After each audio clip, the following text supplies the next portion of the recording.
나 다니엘이 이 환상을 보고 그 뜻을 알고자 할 때 사람 모양 같은 것이 내 앞에 섰고 내가 들은즉 을레강 두 언덕 사이에서 사람의 목소리가 있어 외쳐 이르되 가브리엘아, 이 환상을 이 사람에게 깨닫게 하라 하더니 그가 내가 선 곳으로 나왔는데 그가 나올 때 내가 두려워서 얼굴을 땅에 대고 엎드리매 그가 내게 이르되 인자야, 깨달아 알라.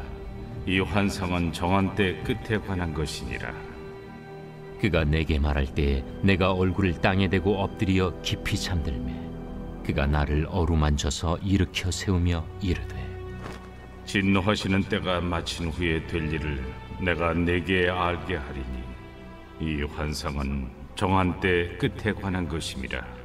내가 본 바 두 뿔 가진 순양은 곧 메대와 바사 왕들이요 털이 많은 순염소는 곧 헬라 왕이요 그의 두 눈 사이에 있는 큰 뿔은 곧 그 첫째 왕이요 이 뿔이 꺾이고 그 대신에 네 뿔이 났은즉 그 나라 가운데서 네 나라가 일어나되 그의 권세만 못하리라.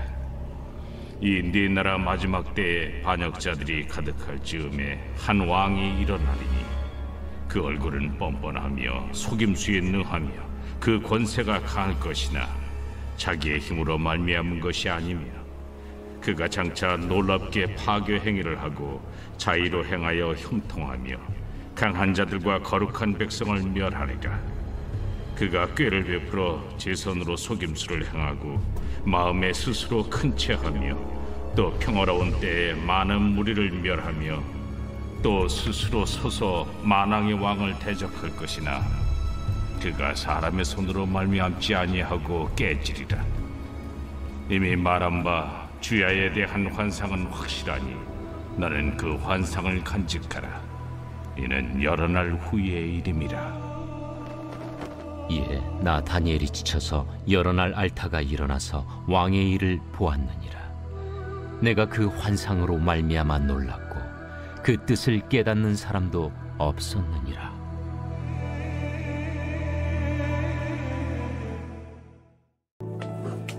안녕하십니까, 사랑하는 큰수교회 가족 여러분. 8월 21일 큰수 매일 말씀 시작하겠습니다.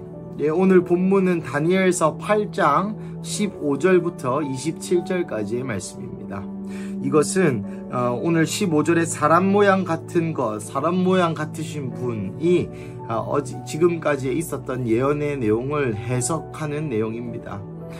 다니엘이 오늘 이 해석을 통하여 이 환상에 대한 깨달음을 얻는 장면이죠. 15절부터 19절까지에 보시면은 다니엘이 환상을 보고 그 뜻을 알고자 기도하고 그 뜻을 알고자 하는 마음을 가졌을 때 사람 모양 같은 것이 내 앞에서 이르되 라고 얘기합니다.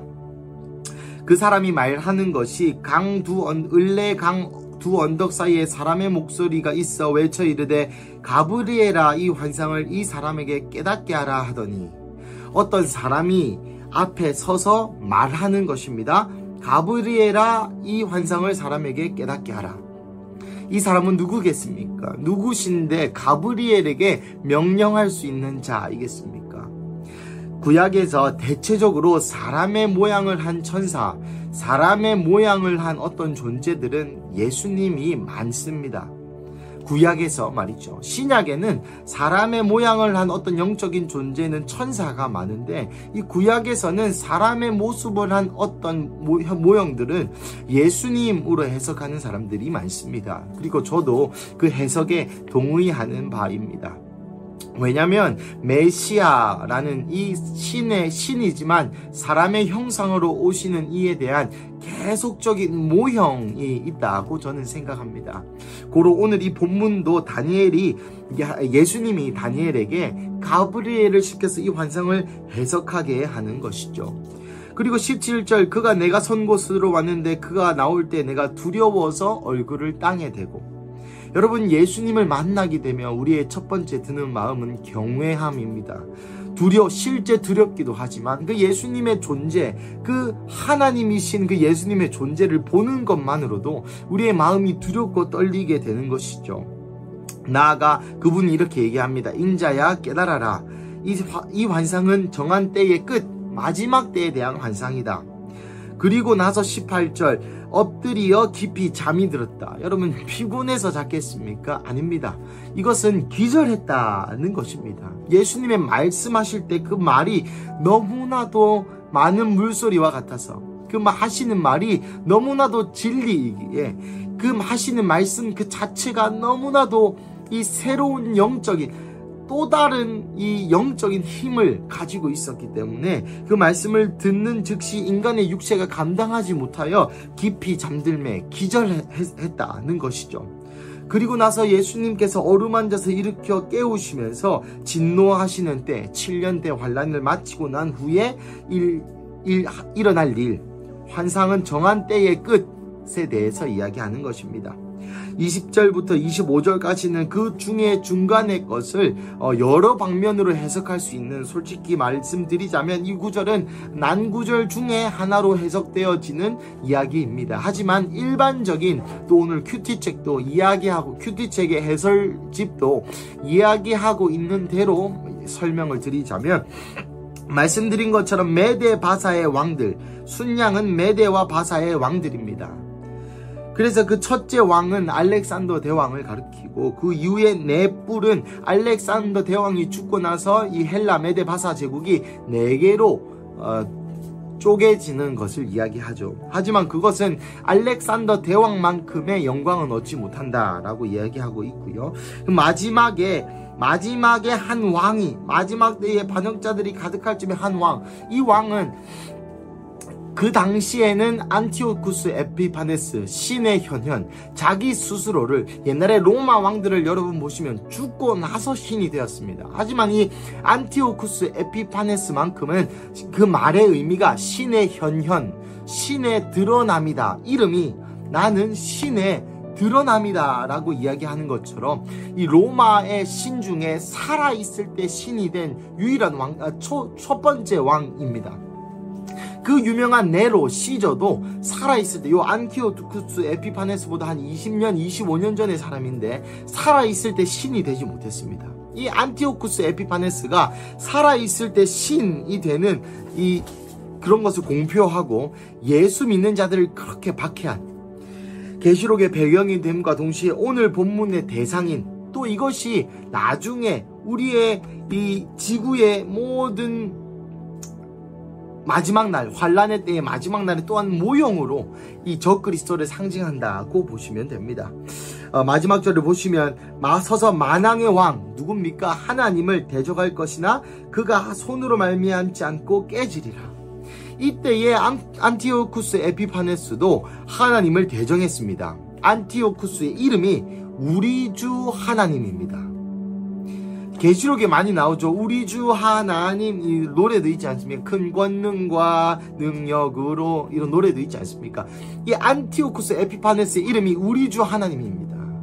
우리 주 하나님이 이제는 로마의 신이 되어버린 것이죠. 만왕의 왕을 그렇게 정면으로 대적하는 것입니다.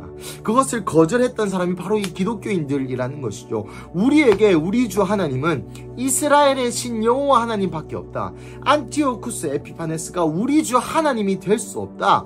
나의 주인 엘로힘이 될 수 없다 라고 주장했던 것들이 기독교인이었기 때문에 그 기독교인들을 박해했습니다. 이 환상을 깨달았던 다니엘이 27절 지쳐서 여러 날을 알았습니다.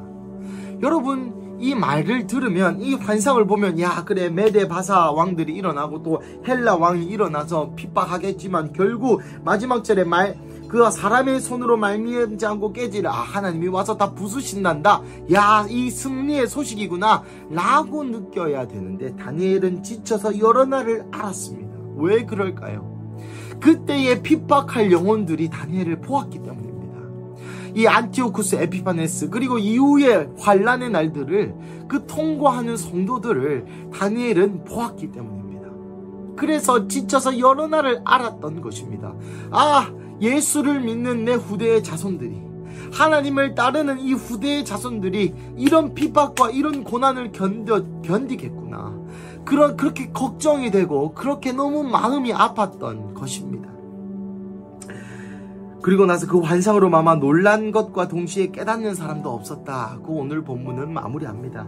사랑하는 가족 여러분, 26절에 이 환상이 확실하니, 기독교인이 박해받을 것이 확실하니, 그리고 그것이 사람의 손으로 말미암아 깨지는 것이 아니라 하나님으로 말미암아 그 신이 깨질 것이 확실하니 이 환상을 간직하라고 이야기하는 다니엘서 이 마지막 말씀이 똑같이 이 로마 시대, 대박해의 시대, 안티오쿠스 에피파네스의 시대, 그리고 나아가 우리가 겪을 7년 대환란의 시대에도 동일하게 다니엘서를 통하여 우리에게 말씀하시는 하나님인 것 같은 감동이 들었습니다.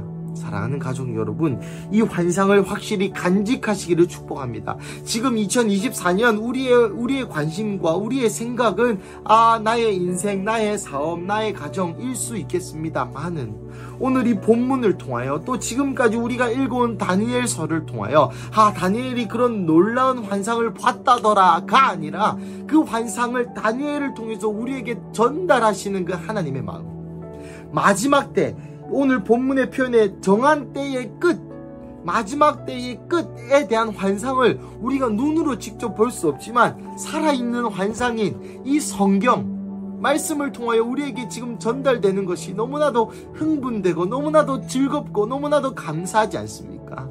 다니엘뿐만 아니라 우리도 이 환상을 간직해야 될 줄로 믿습니다. 이 환상을 간직하여서 이 마지막 때의 그 환난과 시험의 때에 능히 이기고도 남는 예수 그리스도의 은혜가, 환난 때의 복음으로 이것을 이기는 예수 그리스도의 그 자비하심이, 그 환난을 통과함을 통하여서 예수님께서 우리에게 말씀하시기를 되었다, 너의 믿음이 통과되었다, 너의 믿음이 진짜다 라고 공인받을 수 있는, 마치 빌라델비아 교회처럼 적은 능력으로 순종한 자들이요, 믿음을 지킨 자들이요, 신실한 자들이요 라고 평가받을 수 있는 그러한 근수가족 한 명 한 명 되시기를 주님의 이름으로 축복합니다.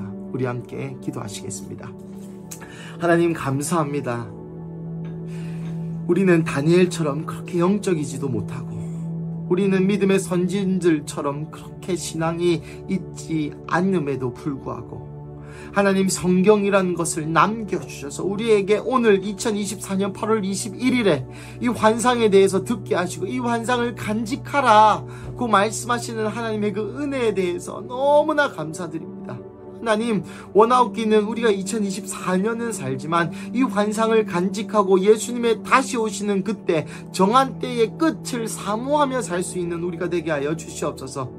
그래서 나의 인생에 매몰되는 것이 아니라 말세 성도의 신앙을 가지고 이 마지막 때를 살아가는 성도가 어떠한 모습이어야 하는지 이 환상을 간직하며 살아갈 수 있도록, 그래서 우리가 이스라엘을 향하여 중보하고 또 이 마지막 때에 아시아에 하나님 하시는 일이 무엇인지 깨닫고 나아가 그것을 준비하고 바라고 기도하고 응원하고 중보할 수 있는 이 말세 신앙의 성도로 살아갈 수 있도록 주님 우리를 다시 초청하여 주셔서 감사합니다. 주님이 이 초청하시는 초청에 다시 한번 반응하여 이 환상을 간직하며 오늘도 살아가게 하여 주시옵소서. 주님 감사합니다. 이 모든 말씀 살아계신 예수님의 이름으로 기도드립니다. 아멘.